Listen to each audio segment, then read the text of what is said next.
Welcome back to the deep end, everyone.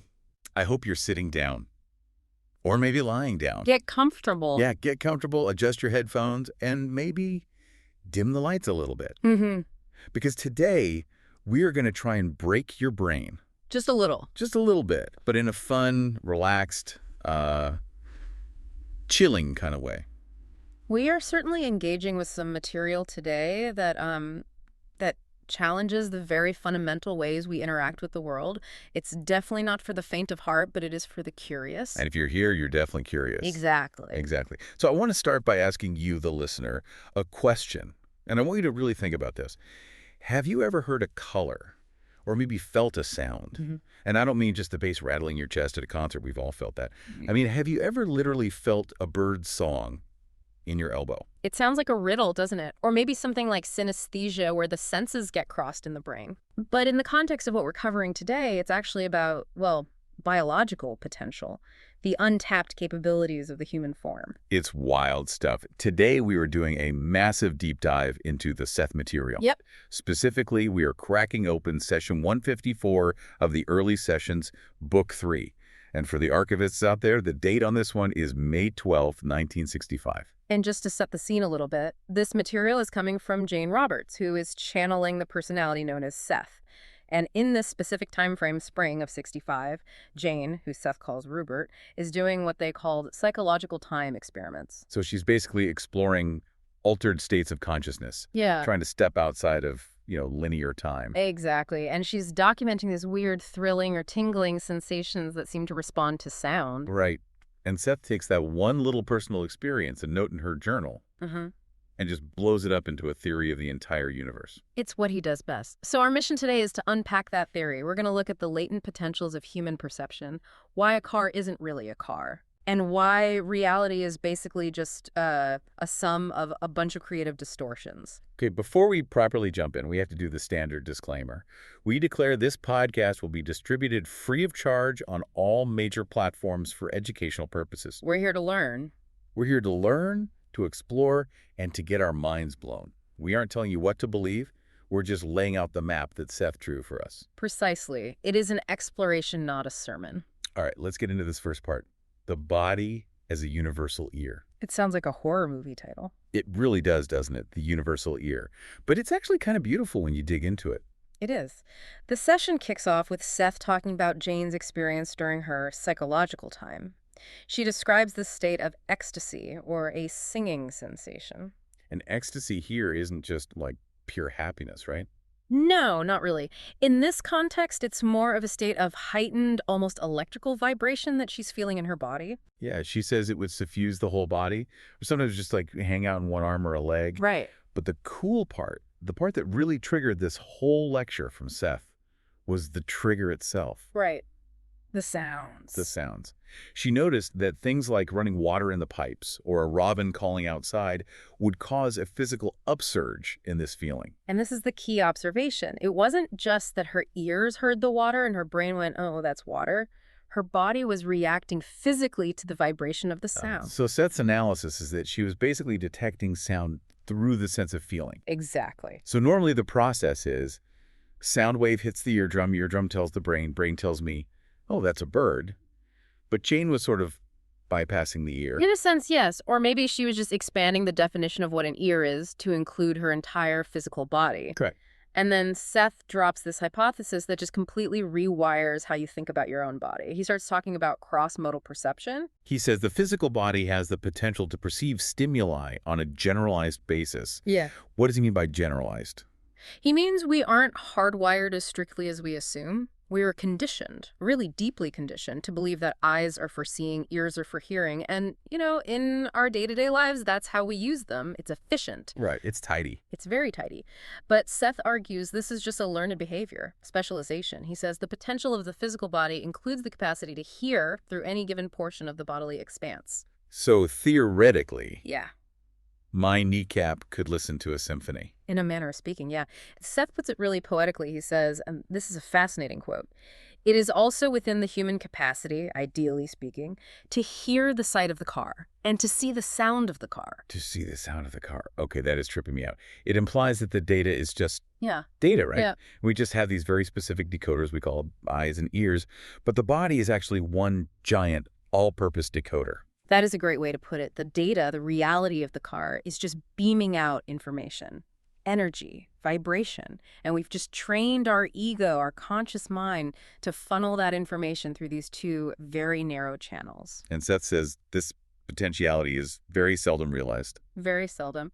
But he insists it is part of the human heritage. I love that phrase, human heritage. Yeah. Like, we have this superpower just sitting in the attic that we completely forgot to unpack. Yeah, It's all dusty, in a box behind the Christmas decorations, but it's ours. it is. And Seth says the only reason we don't do this is because the ego hit upon the present method of perception and just clung to it for dear life. Because it's efficient. Hmm. The ego likes order. It wants to know sound comes in here, light comes in there. Right. Blurring those lines can feel disorienting or chaotic to the organized mind. Imagine if every time you looked at a stop sign, you also tasted strawberries and felt a weird poke in your ribs. It would be very hard to drive. Yeah. Officer, I ran the red light because it tasted too delicious. Exactly. So we specialize, we filter it all out. But what Seth is suggesting is that by sticking so rigidly to that order, we are missing out on a much richer, more multi-textured experience of reality. We're seeing the low-resolution version of the universe because it's easier for our brains to process. That's it. I'm just imagining trying to watch a movie with my elbow now. Shh, everyone be quiet. My elbow's trying to watch the climax. Well, you might get a very different plot summary from your elbow than from your eyes, you know? Your elbow might perceive the emotional resonance of a scene as, say, heat, or the soundtrack as a kind of pressure. A totally abstract art film. Completely. But this leads us perfectly into the next point Seth makes, because while we humans have specialized in eyes and ears, other creatures have. Yeah. They've chosen different paths. Yes. The dog who sees smells. This segment is for all the pet owners out there who have ever wondered what their dog is doing sniffing the same blade of grass for 10 minutes straight. I always just assumed they were checking their P-mail. You know, seeing who was there last. And maybe they are, but Seth says it's way, way deeper than that. He uses animals to illustrate this whole idea of alternative perception. He says that many animals literally see through the sense of smell. Okay, when he says see, he doesn't just mean they smell a scent and their brain goes, oh, bacon. He means they build an actual visual construct, right? Correct. He explains that they build up what he calls multitudinous variations of odors to construct a likeness of a structure. This includes the structure itself, its size, its weight, its physical dimensions. So a dog sniffs a tree, and they aren't just getting pine scent. They're getting the height of the tree, the girth of the trunk, maybe even the density of the wood, all built from the odor profile. That is the implication. They're constructing a 3D model of the world, just as detailed as our visual one, but the raw data they're using is chemical, not photonic. It's like sonar or echolocation, but with molecules. That's a great analogy. But this brings up a huge philosophical question, though. Is our visual image of the tree the real one, and their scent image fake? Or is it the other way around? Because I look at a tree and I say, that's a tree. A dog smells it and builds a shape. Who's right? And Seth answers that question definitively. He says, and I quote, "The scent image built up by the animal is every bit as real as the visual image." That's the kicker. The object itself, the tree, the car, a person, it doesn't determine what's perceived. The senses being used determine the perception. It's all about the interface. Think of it like a computer file again. You can open a file as a text document, or you can open it as raw code, or you could visualize it as a graph. The underlying file is the same. But the representation is totally different depending on the software you use to look at it. Precisely. We're using iSoftware 1.0. The dog is using No Software 5.0. Neither one is wrong. They're just different interpretations of the same underlying data. And the dog software might be picking up on things we completely miss. Seth mentioned something really interesting here about chemical personality. Yes, this is fascinating. He says that animals can smell the chemical reactions caused by human emotions. So if I'm sad or angry or scared, I'm literally leaking chemicals that change my scent profile. Exactly. We know this scientifically now. We talk about cortisol, adrenaline, pheromones. But Seth takes it a step further. He says from your odor, the animal builds an image of your psychological condition. Wow. So while you might be smiling and saying, good boy, if you are internally just seething with anger, the dog sees that anger just as clearly as you see the color of a wall. That explains so much about how animals react to vibes. You know that old saying, dogs are good judges of character. It's not magic, it's chemistry. And they have these high-definition sensors for it that we just don't have. Right. If you're a deceptive person, maybe you have a specific chemical signature. If you're anxious, another one, the dog isn't reading your mind, it's reading your chemical output. This just reinforces Seth's whole point. Reality is not static. It is information just waiting to be interpreted. Which brings us to maybe the most mind-bending part of this whole session. Oh, boy. The automobile paradox. The weary automobile. I love that Seth calls it that. It's such a great detail. Me too. It's such a funny image. A car that is just tired of being used as a philosophical example over and over. He takes this mundane object, a car, and uses it to completely dismantle our entire concept of what a physical object even is. So he asks us to consider this car. In our system, our physical reality, what is it? It's solid, it's made of metal, it has a color, you can kick the tires. It's a physical object that we perceive visually, and it occupies a specific space. Simple enough. Right. But then Seth says, okay, now imagine the same car in what he calls an electrical system. An electrical system, Yeah. like a universe made of pure electricity. Essentially, a reality where the primary medium isn't matter, but electrical potential. In that system, he says, the car has an electrical identity. It wouldn't be perceived as a solid object at all. So what would it be? To an observer in that system, the car might just be a pattern of charge or a fluctuation in a field. But it's still the car. It's the representation of the car within that system. Yeah, and he goes even further than that. He says, in some systems, the car might appear only as a shadow. Yes. Imagine a two-dimensional world like flatland, and the car passing through just looks like a shifting shadow on the ground. And in others, it might only be perceived if it's in motion. If it parks, it literally disappears from their reality. That's a fascinating concept, isn't it? A kinetic reality. If an object isn't moving, it has no existence in that particular spectrum. And then the opposite. In some systems, it might only be perceived if it is stationary. The moment it moves, poof, it vanishes from their reality. It just highlights the total relativity of existence. We assume permanence. We assume the car is always there, whether it's moving or stopped, whether we look at it or not. But Seth is saying the car's very existence, its form, is entirely dependent on the system that's viewing it. Exactly. So here is the million-dollar question. What is the true car? Is it the metal one? Is it the electrical one? The shadow? The moving one? This is the big aha moment of the session. Seth argues that the true reality is not the physical car, nor the electrical car. He says, and this is a quote, that true reality would be indeed the sum of the realities of all systems as applied to our weary automobile. The sum of realities. It's not one fixed thing. It is the collection of all possible perspectives simultaneously. The true car is a multi-dimensional composite of the physical version, the electrical version, the shadow version, the kinetic version, all of it at once. It's like, okay, imagine a diamond. We are staring at one tiny facet of it and saying, this little shiny bit, this is the diamond. But the true diamond is the entire thing, all the facets, all the internal refractions, everything. We just can't see the whole thing from where we're standing. That is a perfect analogy. And because we are locked into our specific system, our specific facet, we only get what Seth calls the camouflage data that our senses are designed to pick up. Camouflage data. He uses that term a lot. He means physical matter is just camouflage for deeper energy reality. Exactly. It's the user interface. It makes the raw energy manageable so we can interact with it. We couldn't navigate a world of pure electrical potential and 11-dimensional shapes. We need something that feels like solid matter to walk on. So our senses create this camouflage to let us live here. But it is not the whole picture. Not even close. This leads perfectly into the next big concept he brings up, distortion.